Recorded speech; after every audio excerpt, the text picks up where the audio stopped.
যতক্ষণ সারিব আর রাস্তার দেখতুম গরজ যেতাম না আগে চিন্ময় প্রভুরে সারণ করিব তারপর হল যে 8 দফা দাবি চিন্ময় প্রভুরে যেভাবে সুস্থ শরীরে নিয়ে এইভাবে সুস্থ শরীরে নি দেখ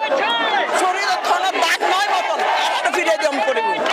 এই যে আমরা প্রভুরে নিয়ে একজন নয় আর 3 কোটি প্রভু আছি ওনাকে নিঃস্বার্থভাবে মুক্তি করে দিতেই হবে একটাই দাবি চিন্ময় প্রভুর মুক্তি চাই উনি কোনো অপরাধ করেন ওনাকে আমি যতটুকু চিনি উনি হচ্ছে আমাদের জন্য গুরু আমাদের মা বোনদের জন্য উনি হচ্ছে একজন প্রভু তো আমাদের একটাই দাবি চিন্ময় প্রভুর মুক্তি চাই অবশ্যই এটা অবশ্যই আজকের মতো ওনাকে রাত 12টার মধ্যে ওনাকে ছেড়ে দিতে হবে চিন্ময় প্রভুরে বাঁচাই বেলা সময় হইতে আমার শুনি চিন্ময় প্রভু এখন শুদ্ধ ভক্ত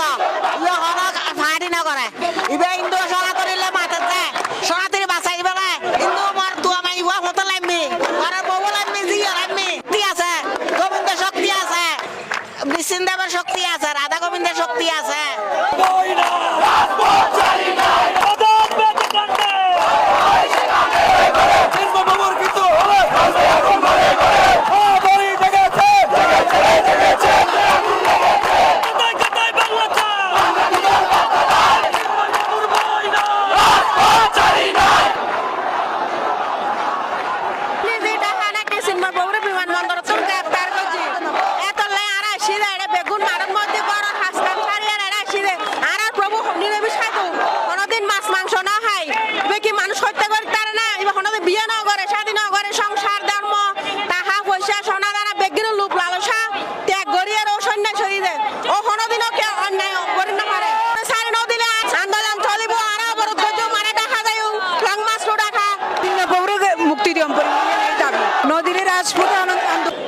এক কুচক্রী মহল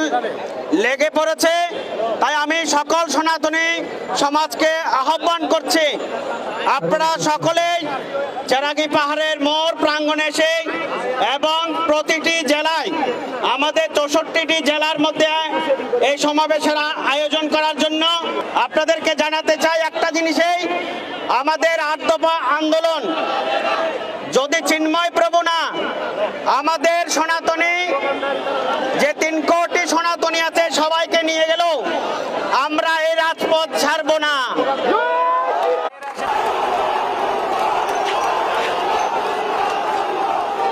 আমরা আন্দোলন করব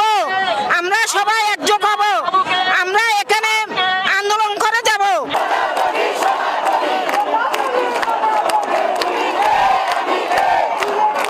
আমাদের আজকের কর্মসূচি হচ্ছে আমাদের বাংলাদেশ সম্মিলিত সনাতনী জাগরণ জোটের ব্যানারে আমাদের যে শান্তিপূর্ণ আন্দোলন সেটাকে ভিন্নভাবে প্রবাহিত করে দেশকে অস্থিতিশীল করার জন্য একটা গোষ্ঠী প্রশাসন তারা চিন্ময় প্রভুকে ঢাকা এয়ারপোর্ট থেকে ডিবি কার্যালয়ে নিয়ে গেছে আমরা এর প্রতিবাদে বাংলাদেশ জুড়ে সব জায়গায় তাৎক্ষণিক আমরা বিক্ষোভ সমাবেশ করছি এবং শান্তিপূর্ণভাবে ওনাকে ছেড়ে দেওয়ার জন্য আমরা আবেদন জানাচ্ছি আর তো কিছু না আর তো বড় বল আজ আল্লাহ রাখছি